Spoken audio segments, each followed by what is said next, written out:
What's happening, everybody? A little bit of a delayed intro there, but no big deal. Welcome back to JG's Lounge with another episode of Singed Eye Sockets. A couple of big announcements here. We did break 1K subscribers on YouTube after like 4 months of just like hustling for it. I think we're at like a 1,012 right now, which is great. 82,000 monthly listeners last month. I mean, we're slaying it. We are. And when I say we, I mean my guests with me who are also hosts on shows on JG's Lounge. Next to me, we got Evolution. Man, how you doing? Hey, man, I'm doing a lot better. I know we were talking before we started. Some type of craziness in a virus or bug or whatever is going around, and looks like it's not missing too many people. But yeah, everything's great, man. I'm having a good time now. Back in action. So ready to go. Yeah, man. Yeah. I think what happened was the last show we did together, I coughed on you and then you coughed on Sean somehow. And this was a computer virus? Yeah, yep, that's exactly. Exactly. You got it. That's it. That's what happened. Sean, man, how you doing? Like you guys, much better, man. I'm 5 days later and I'm coming out of the funk, which is nice. So the only bugs I think any of us are suffering are the cicadas down south. How's that going for you guys? Man, None. I mean, we're not really that south. I don't think so. It's more Georgia-ish, Florida area, Louisiana. Like I haven't noticed anything. Really? Because I think they hit Chicago and stuff. So I thought there was an arm of it that was around you guys. Actually, I heard there was a big cicada event in St. Louis. Oh, so really? It might have just missed us by that much. I'm not arguing. I'm fine with it. They can stay over there. I heard they taste like lobster. What? But you know what? I'm redneck, but I am not so redneck where I'm going to look at, you know what I mean? A tree crawdad. It'd be like, that looks tasty. Yeah, no, not trying to do that. No. That's funny. All right. How familiar are you guys with the Australia area? I haven't really traveled a lot. So. Haven't been there yet. Yeah, you traveled a lot, Evolution. I've traveled quite a bit in my time, but I've never been down under. But I do have a koala tattoo right here on my wrist. Might as well be an Australian citizen. Dude, I know. I belong down there with all the crikey's and, Falstaff's beer. Which Foster's I don't even think is really an Australian beer. It's not? I know there's an ad for it down there where they slam it down. They go Falstaff's.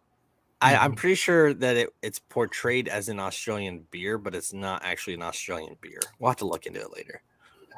My whole life is a lie. I wonder what it's like for foster children in Australia, or like Falstaff's children. I'm sorry. That is so dark. It's all good, man. You think that's dark? If you checked out our show last night, I mean, I think even Evolution would have backed out of it. It was pretty rough. Really? Wow. Yeah. That's something for everybody to check out later. So we're discussing a murder on Phillipe Island, Australia, 1986. And the only thing to connect the island with the mainland is this bridge. And on the other side of the bridge, there's like a beach and like parking area, a little bus stop to kind of transport people back and forth. So that's the only way on and off the island. That's already a note for me, gentlemen. Can't do it? Well, look, man, you're already starting out with some of the basics of a water-based horror story. Okay, isolated island, creepy ass bridge. I bet that bridge is like going over the Mackinac Bridge, where it's just like it is nail biting the entire time. Mm. And I'm sure there's some species of flying spider snake or some shit over there that's it's only on this island, right? This is already all bad. It's already bad. Actually, it's probably one of the suspects was a flying spider snake. Whoa! How they made the movie Alien. You can create a spider snake. It's your face. So Phillip Island is just south of Melbourne. So main city Melbourne, then you got the suburbs, and you have this island. In 1992, the population was 5,552 people. So very small community on this island. Everybody knows everybody. And you have the sheriff that just gets off vacation on September 22nd of 1986. He's getting back into his job, and at 7:45 in the morning, Don, Cameron, and Ian, his brother-in-law, come in frantic, talking about how Beth is unwell and they need to go check on her, which you guys don't know who that is yet, but you know how the show works. I kind of place. So the Camerons are three siblings. You got Don Cameron, Fergus Cameron, and Barney Cameron. They run the family farm on the island, and they all live on the farm. They're on the same street, a little bit down the street from each other. So very close family. And they also own this like racetrack. The racetrack really doesn't have relevance, but I wanted to throw it in there anyways. But they're very well known in the community. Like they're more of the higher end of the families on the property or on the island. So a little bit of jump back here. You got Don, Fergus, and Marnie. Fergus gets married in 1976. He's one of the main characters in this case to Vivienne Cameron. And they have two children, two sons. They both work on the farm, and their marriage was never really like a solid marriage. I mean, their communication was always kind of poor. She did the best she could. You know, she was a great mother, took care of the kids. And Fergus worked two jobs. He helped run the farm, and then there's something called the Penguin Parade on Phillip Island. They have they have the largest population of this species of penguin, and there's a certain time of year where basically everybody gets together and watches them make baby penguin. So yeah, that says a lot about this area. Yes, they actually have a whole like business of people that work on for this penguin parade. I mean, I was like, "Oh, honey, get my penguin fucking hat." Yeah, you're not gonna watch the penguins fuck. Yeah, that's. What are they farming? Do what? I'm sorry. What are they farming? I didn't look into that. It's a good question. I mean, do you see the island? Mm-hmm. It's not a very big island. There's no. It's a small island. I'm not sure. I don't know what they were farming. I whether I knew or not. Let's just say they were farming. I don't know. What's something really interesting that they could be farming? Turnips.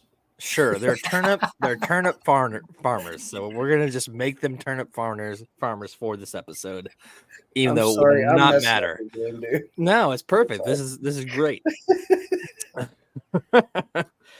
Okay, so fast forward a few years. It's 1984, and a new girl, Beth Barnard, moves to the island. She's working at the Penguin Parade. So this is how her and Fergus meet, and I'm sure you guys can kind of get an idea of where this is going. Fergus is 32, and she is 23. Wow. Yeah. So it is. Let's see here. December. No, not December. Hold on. I'm kind of jumping around here. Okay. It's 1985.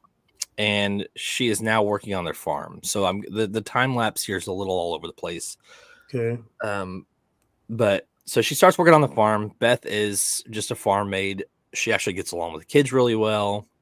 Her and Viv are fine. I wouldn't say they're like friends or anything, but they're fine. And so her and Fergus are, they're friends at the time.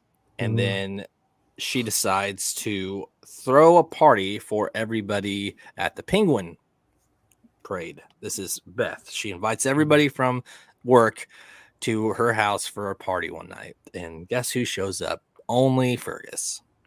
Wow. And yes, so they're talking, and one thing leads to another. They hook up.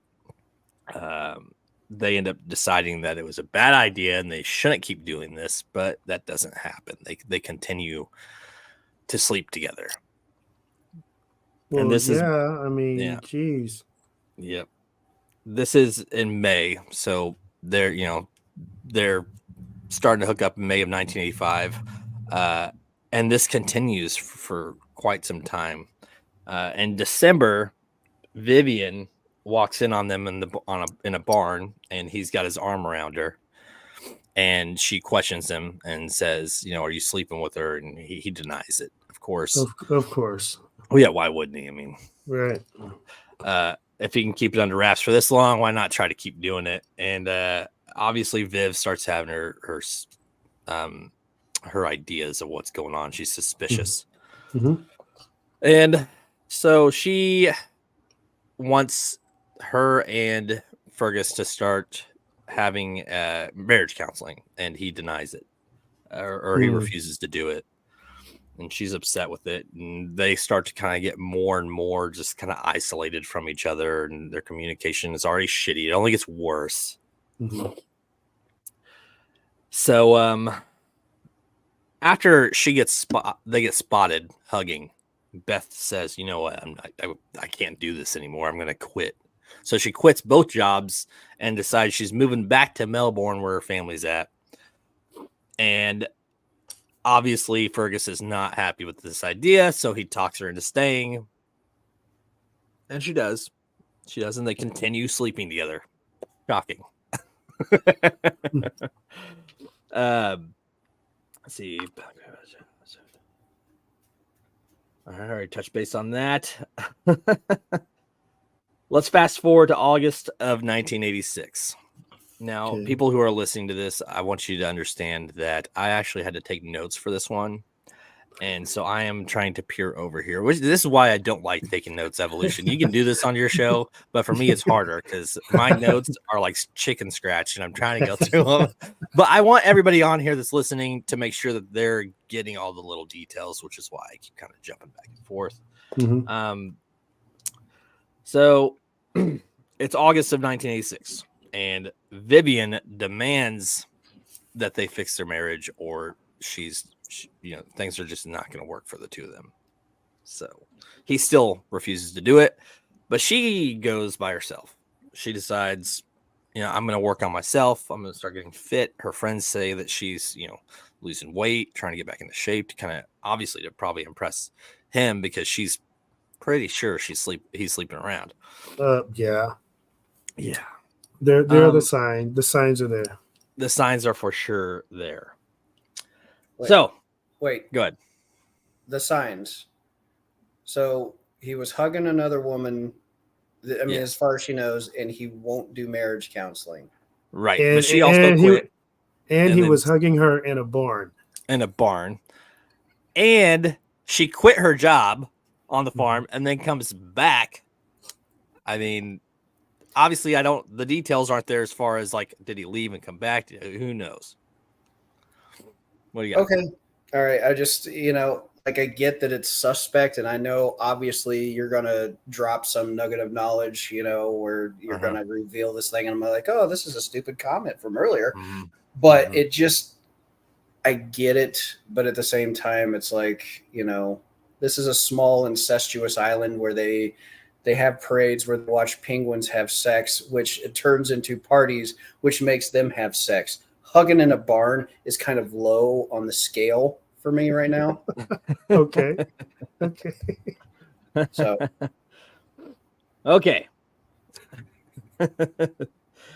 So it's September 21st, 1986, and the Penguin Parade's over.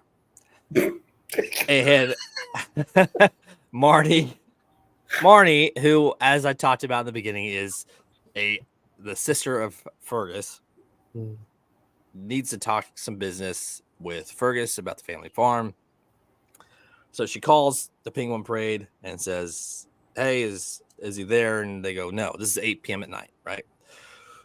And they said he'd already left. So she goes to his house, which again, they live on the farm together. They're only a few minutes down the road from each other. And he's not there, but Vivienne is. Now, mind you that the parade site is only about 15 minutes from where their home is. Mm-hmm. So Marnie shows up. He's not there. Viv is. They're chatting. And she obviously tells her, well, he thought he was going to be here. He wasn't at work. And so she's cracking open a bottle of wine, sipping on it. And they're there for about an hour and 15 minutes waiting on him to get home. He shows up. Viv's been drinking. Marnie's clearly like not sure what the hell's going on. He shows up. He gets a phone call like right away. So he steps away for about 40 minutes to do a phone call. And when he comes back, Marnie and him discuss their business. She leaves. And Viv asks where he was. And he admits that he was at Beth's house. But just to talk. They were just talking. She flips out. She breaks the bottle of wine over his head, which cuts his ear open. And he turns away to get away from her. And she ends up hitting him in the back with this broken wine bottle and cutting him open 3 times. So he goes to the bathroom to try to clean up a little bit.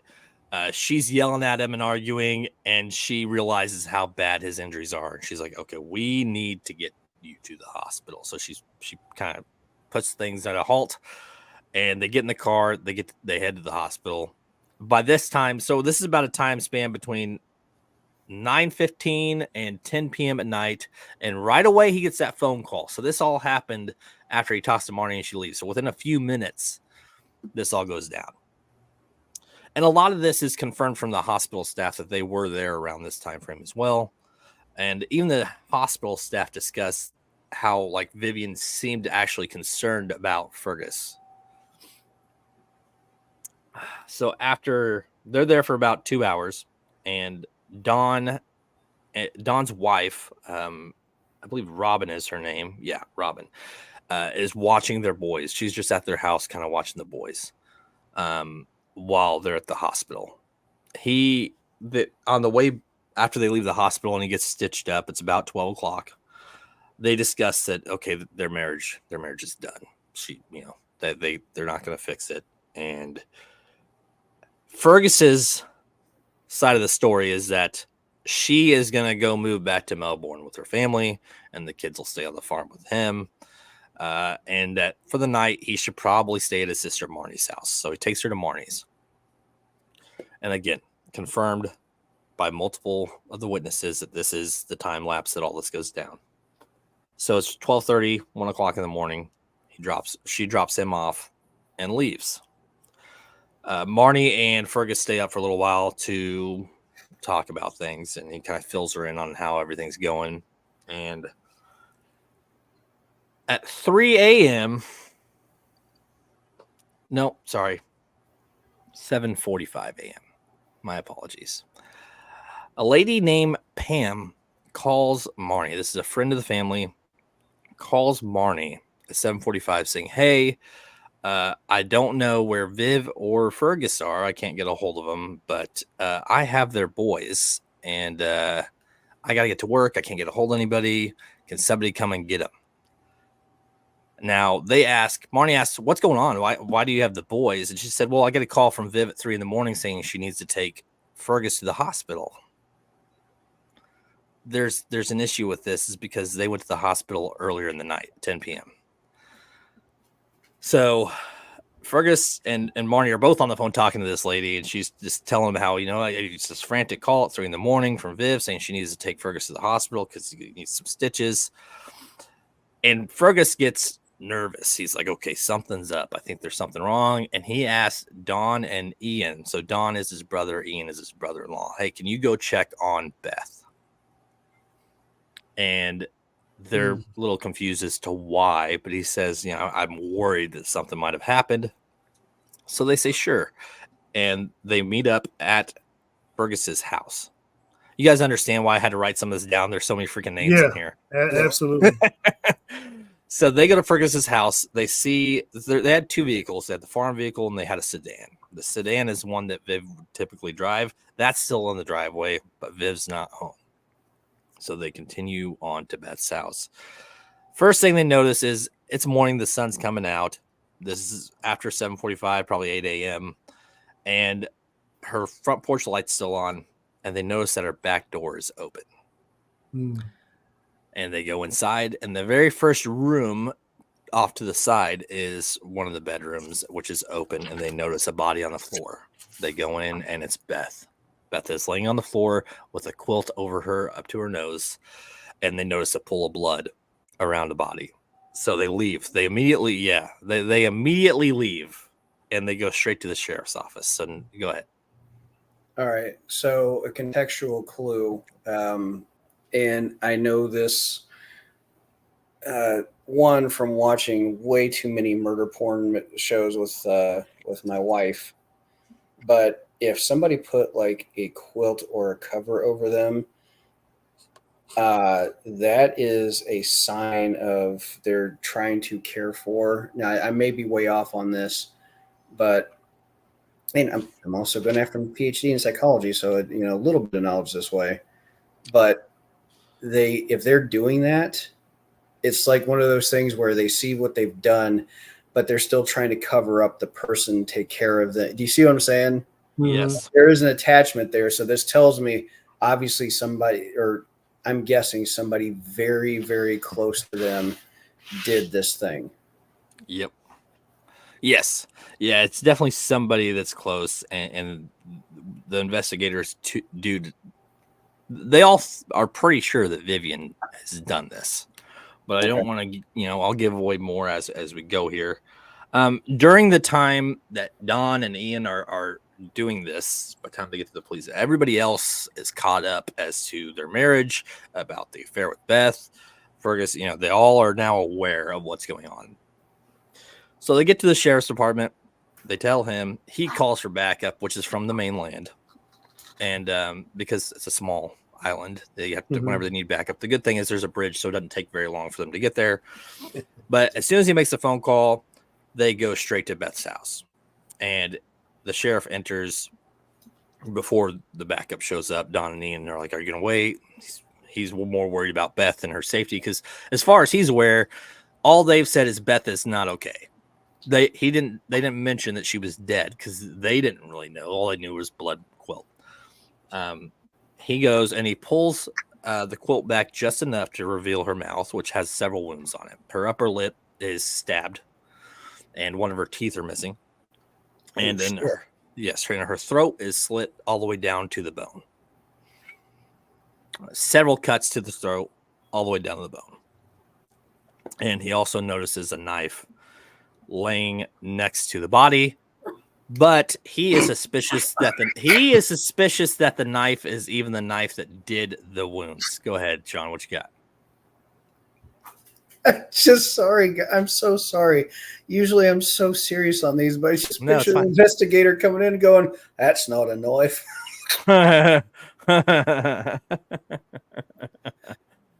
Well, there's an issue because the knife is a single blade knife.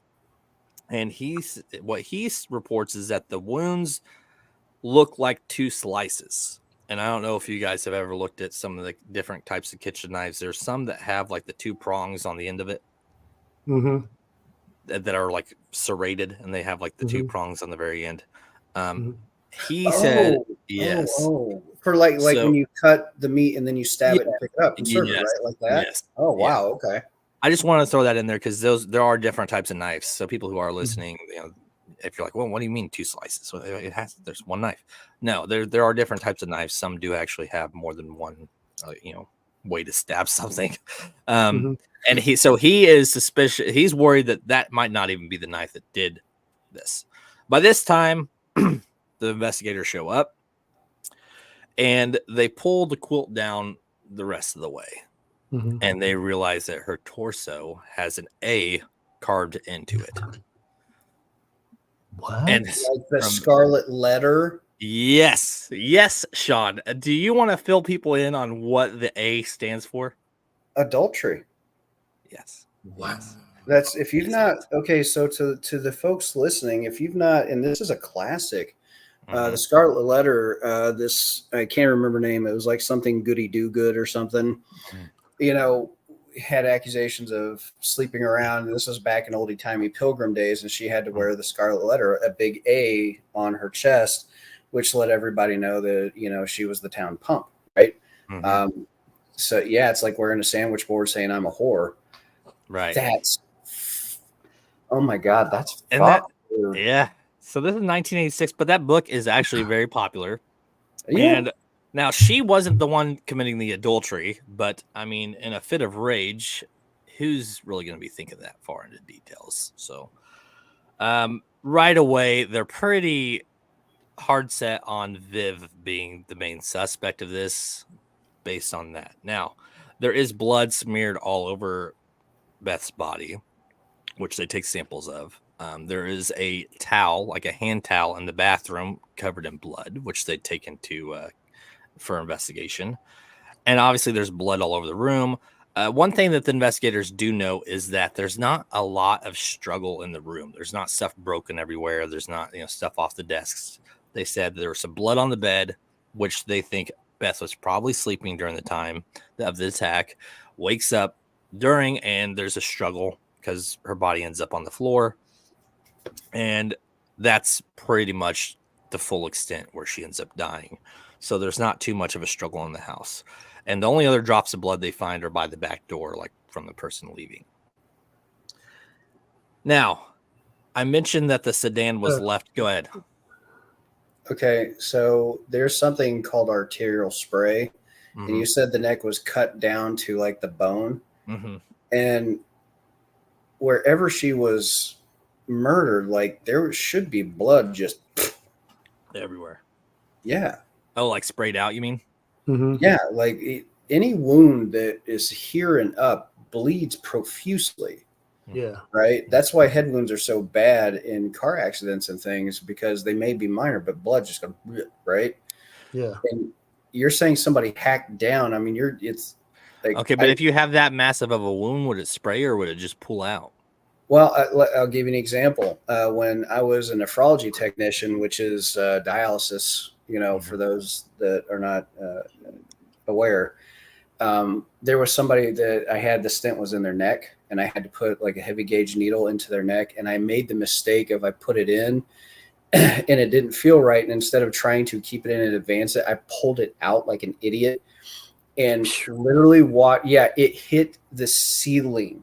The blood spray hit the ceiling, and the ceiling was probably a 20-footer easily. Because I watched it and I went, oh shit.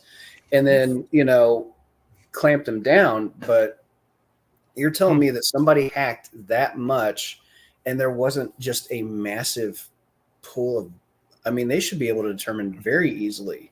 Yes. Where this happened. So they do so they do take in the samples. Now the blood on Beth's body that's smeared all over her is her blood. It's nobody else's. They only find her blood on her. Now the hand towel in the bathroom has Vivienne's blood on it, but it does not have Beth's. But it doesn't have Beth's blood on it. It's only Vivienne's blood, which is very confusing. Vivienne was actually not, because the knife beside Beth probably got Vivienne in the struggle. It's possible. The only thing I could think of is that maybe Vivienne cleaned her hands off, prior to drying her hands off, which means she would have a wound on her. Yeah. But there's no other blood in the house besides on the hand towel that is hers. Even the drops of blood heading out of the house are Beth's.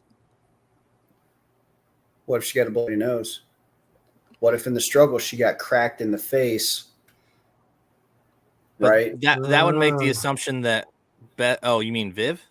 Yeah. That's possible. I mean, okay, so if she, all right, so in the struggle, she may have been scrapped, but if you're not saying anything about DNA under the fingernails, which you're probably going to drop this on us soon. I don't have anything about that. Okay, so if there's no other signs except for blood on a towel, and you're talking a struggle, and she's got the blood, if I get cracked in the face, my first, thing is boom, like I'm covering up. Any of us would. It's just a human reaction, right? Right. So she goes and gets a towel, right? And but she's in such a panic, she probably didn't even think about it. It's like blood has stopped. She drops it, right? So that's I don't know. It's just this is what that's kind of saying to me right now. Right. Okay. I like that. That's a good idea. Good assumption. I mean, I guess I could see that. I could definitely see that. Again, so the sedan was still at the Ferguson and Vivienne's house. The only other vehicle that she could have taken is a farm vehicle. So they're looking for a Land Cruiser with a bed in the back. That's got a bed. Now, like I did say, they had to call back up from the mainland. So they came across that bridge. There's no vehicle there until about 4 p.m. when Pam, which is Don's wife, calls Don and says, hey, I just passed over the bridge and the Land Cruiser's right here next to the bridge at 4 p.m. Over the course of the day, nobody can find Viv, but the vehicle, the Land Cruiser, is right there with cops going back and forth looking for Vivienne. And all of a sudden it's there. I mean, so with that being said, that means that Viv had to have been there during the day, you would think. So Pam pulls over. She looks in the car. The keys are still in the ignition. The door's unlocked. Her purse is still in the passenger seat, along with the knife on the floorboard, but it's a clean knife. Yeah. So, yeah, you guys know how these episodes go. They get really weird. Yeah. When the investigators come to the vehicle, they notice that there are bales of hay in the back of the Land Cruiser. You wouldn't think this is a lot of details, but there was no hay at Beth's house. Now, Sean, you come from a farm or have lived on farms. So, I mean, have you ever had hay in the back of your vehicle? I mean, at all? Or do you know people? Absolutely. Hay typically goes when the wind's blowing, you lose some hay, right? Yeah, but yes, absolutely. But I mean, if you have like a truck with a cap on it, or an old Trailblazer or something, I mean, you'll throw a couple bales in there if you're not, because sometimes you don't get like huge. This is very country, but you won't get a bunch of bales. You might be using them to throw in the bottom of an animal's pen. You might be putting them around the house to insulate a water pump or something like that. So you're not going to like bust out a trailer to bring hay. But as you state, if you have it in the back of the car and the windows are down, dude, that stuff is everywhere. It's like glitter. So this is a flatbed Land Cruiser. This is a flatbed Land Cruiser. So with that being said, the investigators are like suspicious. So they call in and say, hey, the people who are at Beth's house look for hay. There's no hay. There's no hay anywhere on the property. Okay. Which traces. Yeah. Yeah. Something. Yeah. Agreed. Yeah. 100%. And so that would make the assumption that after she murdered Beth, she went and got bales of hay before she decided to just dip out. It doesn't really make sense. Well, unless she was trying to create an alibi, like she went to the farm. Oh, like she was going somewhere and picking up the hay for like. Yeah, it's possible. This is where I was, and at this particular time, and how can I be at two places at one time? So the investigators are pretty sure it's Viv, but they can't find her. Over the next 2 days, they're interviewing family and friends, and a lady named Glenda says that at 10 a.m. that day, she had a call with Viv, and she sounded perfectly normal, and they discussed getting a gift for one of their friends. And this is confirmed with a friend of Glenda's who's there with her when she's taking the phone call. who was an out-of-town friend who says, she even told the investigators, no, I was leaving that day. So it had to be that day that she had the phone call. So this is at 10 a.m. There is no record of this phone call because back in the 86, the only records that were kept on phone calls were of anything that had to be paid. So any long distance phone calls. So it had to be a local call, which means that Viv was still on the island at 10 a.m. when all this was going on. But she, even 2 days later, she's just disappeared. Today, she's still disappeared. Nobody knows where she is. So the investigators make the assumption that at some point in the day, she drove to the spot where she left the Land Cruiser and then committed suicide on the bridge. Oh. However, of course, kids use this bridge to jump off on during the summer times to swim, and they have a good time. Low tide, not an issue. It's not like a spot that people go and kill themselves. And there's a ledge on the edge of the bridge that has a film of sand that would build up and would have been noticeably touched in order for Viv to even get over to commit suicide. She would have had to climb over it. There was none. There's no suspected like markings of her committing suicide. They even like trolled the waters and couldn't find any clues that she killed herself. What are you guys thinking so far? Oh, go ahead, Evolution. I'm thinking there was another person involved. Maybe Vivienne decided to have a little fling of her own. Maybe the sheriff, I don't know.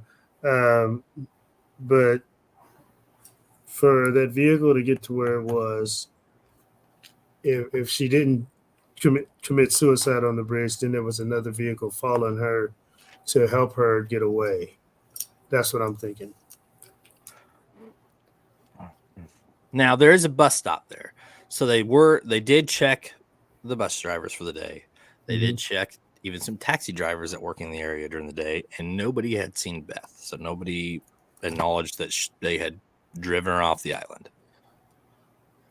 Beth or Vivienne? Vivienne, sorry. Vivienne. Okay, so here's the thing.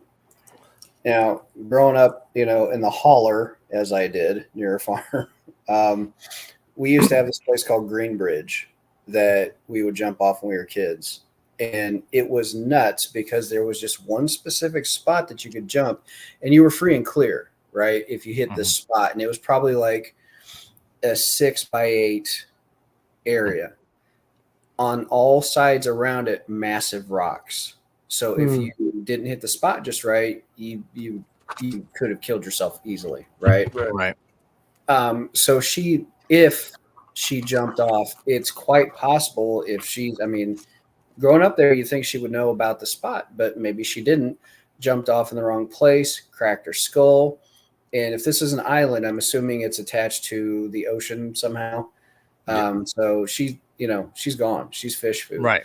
But if there were no indications, on either side of where she could have jumped off, then I gotta give a nod to Evolution here, man. Like it really sounds like the hay thing's a little weird.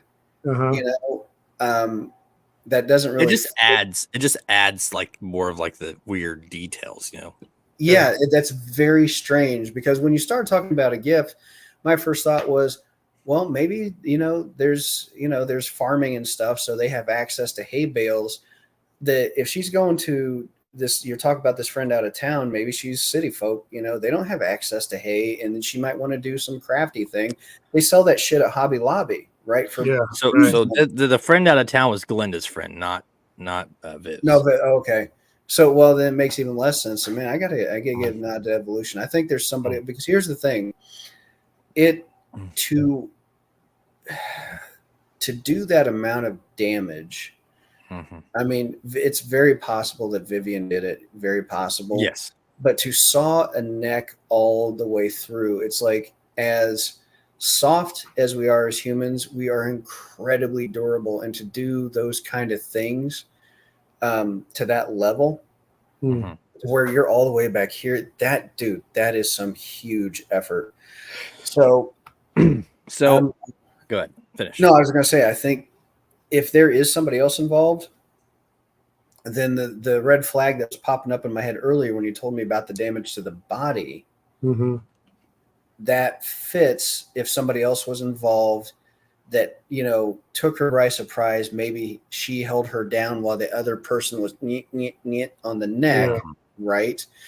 And she's just and carving and doing all this other stuff post-mortem or right when it's happening. And she dumps the car off, and this person that was with her, they go off into the sunset. I mean, that is very plausible. So here's the point. Go ahead. I'm going to throw in one last curveball, but go ahead. Okay. Also, I want to point out that her tooth was missing. Right. It wasn't missing. It was knocked out, but it was still exactly. Yeah. So that's a heck of a blow to the mouth for a tooth to get knocked out.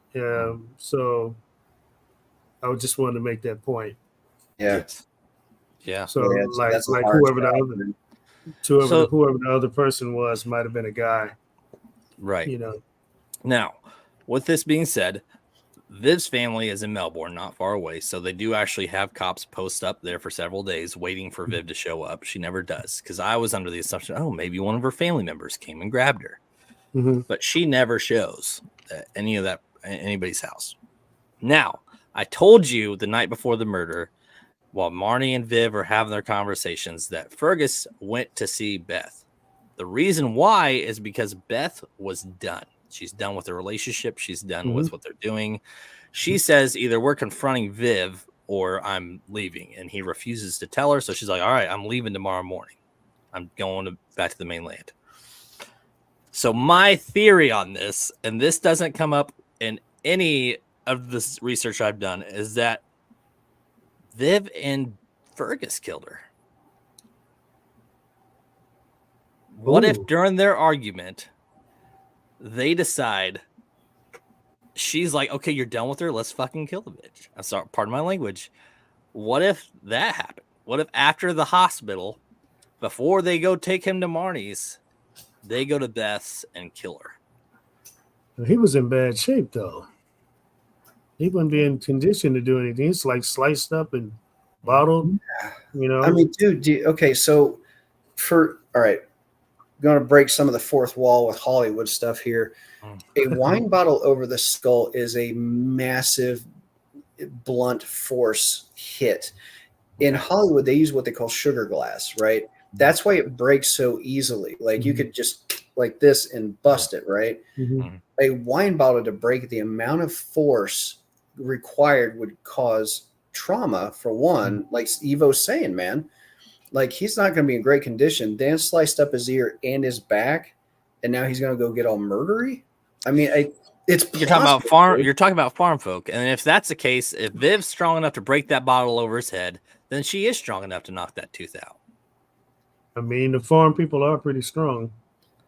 And I haven't seen a picture. She might be thicker than a Snicker, my friend. Right. I'm just saying, like, if she's a big old farm gal, then yeah, I could see it, because I grew up with ladies that were, could wrestle hogs. Yeah, I didn't even consider that aspect of it, because the way you're describing these people, I'm just picturing a frail old, little mousy farm wife. But I mean, she is Australian. She might be built like a rugby player. Who knows? Yeah, true. Let me see here. Let me see if I can find some photos of them here. All right, that's interesting. That's interesting that they would do it together. It's just a theory. I mean, if they're both upset, I like it. I like it as a theory. All right, so on the left you have, this isn't much of a detail because all it is the upper side. So left is Vivienne. On the right you got Beth. Yeah, she looks like she comes from Hardy stock. Yeah, I would say. And Beth looks kind of young and fragile. Yeah. When I'm looking at this, she's kind of got that Dolores Claiborne, like misery kind of. Yeah. Oh man. So it's not much. I mean, there's not much for photos of them, but there's that. So it's possible.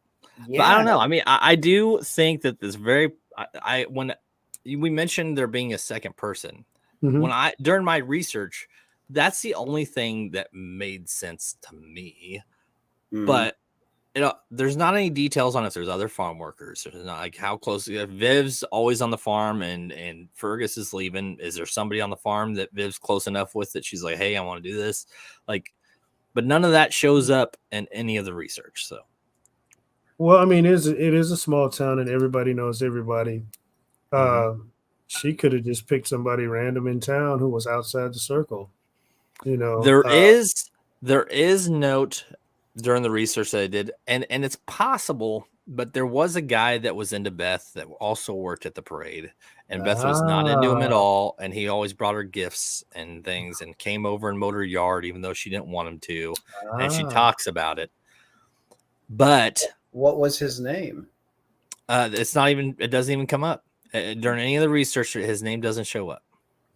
Because if it's like Alan, that seems like a pretty obvious tell. But I mean, it's possible that if Beth is complaining about this on the farm and Viv overhears it, maybe she partners with this dude and does it. That's he's not sneaky. Yeah, because he's not it, or she's into her, but she's not into him. She's also sleeping with Fergus. So I mean, it's possible that it was this guy. It could be. Okay, so if you go down that rabbit hole, that makes a lot of sense, actually, because if he finds out that Beth is doing that and she won't give him this mystery dude the time of day, right? Not only is he pissed off about the fact that he's getting no play, but he's also pissed off that you're willing to sleep with this married dude, but not me. So he might have just lost his shit and then just cut that A into a chest. That's true. He also could have been on the property spying on her when Viv shows up, and then just decides to help her out. And he could have helped her get rid of her. He could have drove her off the island. Yeah, it's entirely possible. Man, this is messed up, man, because there's and Viv is still missing. Nobody knows what happened to Viv. She was never. So how about this? Okay. The husband, if he can't have Beth, or no, let's backtrack a bit. Vivienne kills Beth, right? Okay. Husband finds out about it, smokes her ass. So he lost both of them. Revenge killing, but he's much better at, getting rid of evidence, so to speak. But at what point would he have gotten rid of Viv? Because Viv dropped him off at Marnie's. So if they did it before that, who knows? Maybe I don't know. It's one of those things where there's like any theory might kind of work. It's true because there's plenty of details. There's just no concrete because Viv's not there. Viv's just gone. The hay's what's fucking me up. You know how I get. Same here. That's everything. Yes. Yeah. I mean, doesn't that seem evolution? The hay. I mean, is that sticking in your brain, or is there something else? Yeah, absolutely. I think the hay is the clue to the missing, whatever it is. Right. Where did it come from? Why is it there? What pictures does it Why paint? was it like there? Yeah. So I think the hay is actually the clue that leads to the missing information of the story. It'll probably link the person that might have been helping Vivienne, and tell what's missing. I just think that hay is actually the biggest clue. There, I mean, it's very clear that she was there during the murder. I mean, it's very obvious, but again, you can't put her on that crime because there's no evidence that she actually did do it. What's up? Sean's got it. I think I have it. Let's see. All right. So peek this out. So Vivienne did do it. All right. 100%. But if your theory about the husband and her doing it, I think see how this plays out. So they kill her, right? Okay. In the struggle, all right, Vivienne gets clocked in the nose. She runs off to the bathroom, right, and is like doing this number, so she's bleeding all over that towel. Fergus. The husband, all right, and what's his name again? Fergus. Yeah, Fergus, because he still loves Beth, is the one that puts the quilt over her because he can't stand to see her like that. So he covers her up. All right. They get out of there. And then Vivienne disappears because one, she did it. And two, maybe after all the stuff is done in the hospital and everything, he's talking to Vivienne. He's like, "Oh, you left a towel, you rot twat." And she's like, "Shit." And so they're like, "You got to get the fuck out of Dodge." All right. And so then they disappear that way. Or she does get conscript this admirer of Beth's, same thing. And they get out of town. I got a different theory that I was thinking about as you were talking. There were 3 siblings, right? Yes. Who Don, was the Fergus, third? and Marnie. Don was the brother, right? Yep. So Don is pissed about all this crap that he found out about what's going on with his brother and sister-in-law. And Don never liked Beth because of all the whatever. And then when he finds out that she was actually with his brother and causing all this crap, and then his brother ends up getting smacked in the head with a bottle and stabbed, he's like, I'm pissed now. Hey, Vivienne, if you want to do something, I'm down. Go ahead. But if they both hate her, who put the quilt on her? Right. The only person who would have put the quilt over her is somebody who actually had sympathy for Beth. Well, either that or they just couldn't stand the sight. Yeah, I mean, can you imagine seeing something that gory, like a throat slit? I don't think that I would have taken the time to put the quilt over her. I would have done the shit and left. Yeah, because so one of the things about stabbings, and you'll hear this from police and investigators all the time, is that stabbing is very personal. It's very personal. It's close up. And then when you have multiple stab wounds, it is incredibly personal. So they always look at people very close to them. Stab wounds and an A carved into the chest with a near decapitation is incredibly personal. So, and I'm sure that was Vivienne that did that. But to add to your experience and your comment about the spray, the quilt was up to the neck. So maybe it was to keep the blood from spraying everywhere. I mean, yeah, because the spray evidence would be, it would just, and that doesn't show up in any of the documents. It just said the blood was all over her body, pulled smeared over her. Yeah. Mm-hmm. Yeah. If you ever see an arterial spray, if you just look up arterial spray patterns, just Google it, you'll see what I'm talking about. Mm-hmm. If somebody just unless she was already dead, and then as a final coup de grace, they fuck you, stupid bitch, and cut. Yeah. I mean, had they cut the throat after the A carved into the torso, yes, then the blood probably would not have splattered everywhere, right? That does make sense. Yeah, that tracks. Okay. So that could have been the last thing. Either way, I mean, and I'm more leaning towards Sean's side on this, that the quilt was placed after. That's just my assumption. And I think that you're onto something, that there had to be some sort of like a sympathy. So if it was Fergus or this guy that was into her, I could see them doing it. Like I could. Either one of them. But how much pain?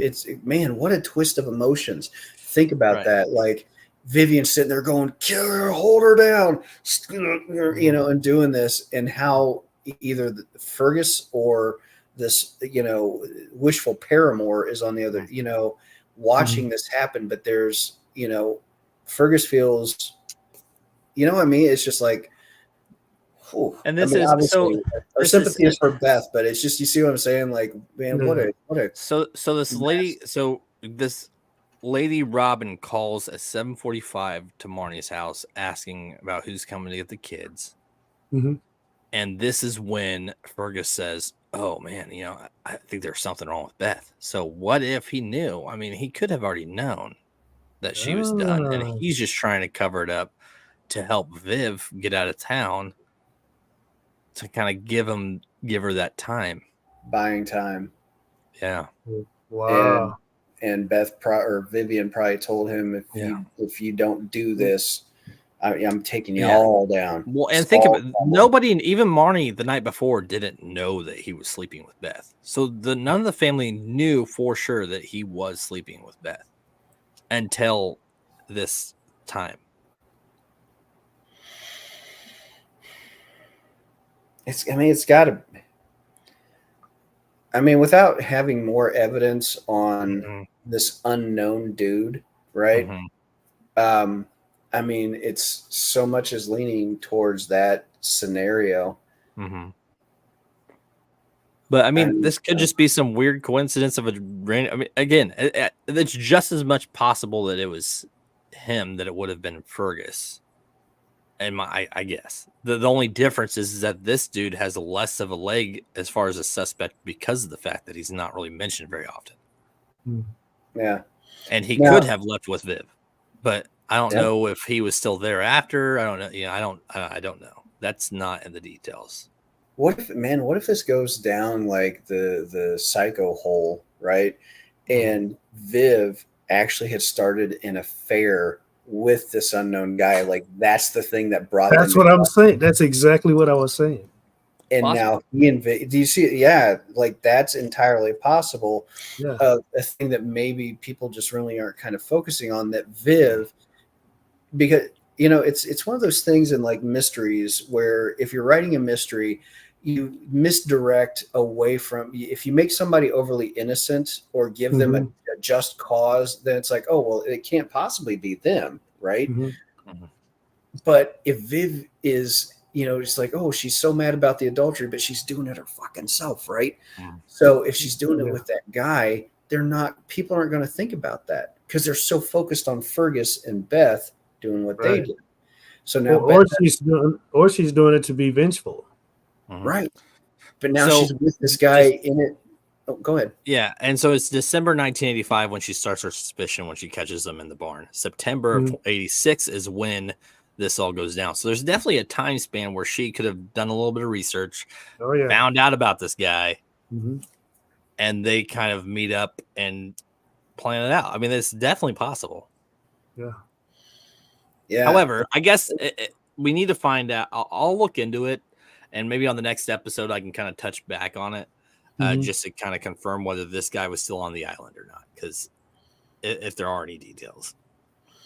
Yeah, because that's a huge unknown. But if he is also missing, then that's a huge, just like, of course it was this guy. Yeah. Because if I'm writing the screenplay, I'm having like this guy sitting at a counter drinking, a cup of coffee at the diner, and she shows up and she's like, Billy Thompson. And he looks up and he's like, yeah, we have somebody in common. And then that's how that whole thing starts, right? Absolutely. And he drives her away.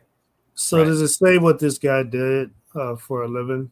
Nah, he works at the parade, and he just liked he liked. Yeah, this penguin parade just makes this whole thing comical, man. It really does. So what do you do for a living? Fucking parade. I watch penguins fuck. That's what I do. So is there a connection with penguins and hay? Is there a connection with penguins and hay? Yeah. I provide all the hay for the penguin fucking. Oh my god! She goes to grab him, and he's got like a bale in his hands. He's like, "Well, I got to put this somewhere. Can I just throw it in the back of your truck?" I guess. I guess. That's good. Oh, that's messed up. Definitely plenty of theories here. That's crazy. Plenty of room. I I'm pretty sure everybody would assume that Viv did it, but I do agree that there's probably somebody else that helped her. Mm-hmm. Yeah, and they're both missing. Yeah. That's the only thing that I could see. So if Fergus did help, then it would have had to be between leaving the hospital and going to Marnie's. So that's the thing. But Marnie never says that Viv's got a bloody nose or anything either, or busted up, or that she was in bad shape. I mean, Fergus, who cares? Because he just got a wine bottle broken over and stitches. So who, if he's beat up, who they're not going to think anything of it. Right. But I don't know. I don't know. I don't know. If not, then if it's the other guy, they had plenty of time to make this happen. So, Agreed. Mm-hmm. It's interesting, man. And I think, I think that's a good idea for future podcasts. If we have updates that come in, like the frozen beer drinkers and stuff like that, they found this thing out, might be a good idea, like to harken back to past episodes. I mean, on that note, I do think Gypsy Rose's mom might be involved. Married her mom. God, she was actually Beth, and then she just disappeared.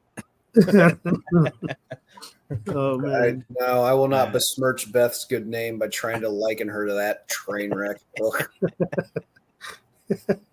All right, guys. As always, these episodes are always a blast, man. Absolutely. This episode I did a lot of research on, and yes. Good job. It was hard because there's so many names involved, and the details. But it was good. I liked the episode. I like where the show is going. Anybody who wasn't a part of the last episode, we had a live interview with a Jeff Deskovic. It was a great interview as well. Very cool. Evolution. Sorry he had to work, but things happen, right? So, yep. Check out all the shows on JG's Lounge. Check out Sean Shank Redemption podcast. Check out That's Life, About That, What's Going On, Blurred Lines. I mean, there's so much content on JG's Lounge. And actually, I want to say that the guest that you're talking about that was on the last episode is going to be on my show That's Life this coming Sunday. So I wanted to point that out. Yeah. Nice. And then next Thursday, he'll be on my show, the comedy podcast. So he wanted to be on everything, so we're going to get him on everything. So. Hey, there it is. All right. Hey, until next time, everybody, we'll see you around. Take care.